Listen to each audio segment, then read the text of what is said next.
In this video, I'll be showing you how you can apply for a credit card in Lloyds Bank. First is to access their site, which is lloydsbank.com, and then click the search bar here and then type in how to apply for a credit card. Then select this question. And after clicking that, you will have all the available results regarding your question. And this is one of it. Click the Learn More. Now scroll a little until you see the Apply button or the Start One check. Click this. And then click the Check Now. Here you have to finish filling in all these details about your personal details or your personal information.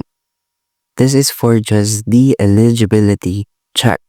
Once you have finished filling in this, just click the Continue button and you will be redirected into another form about applying your credit card. Just finish it. And that's it. That's how you can apply a credit card in Lloyds Bank, and thank you for listening.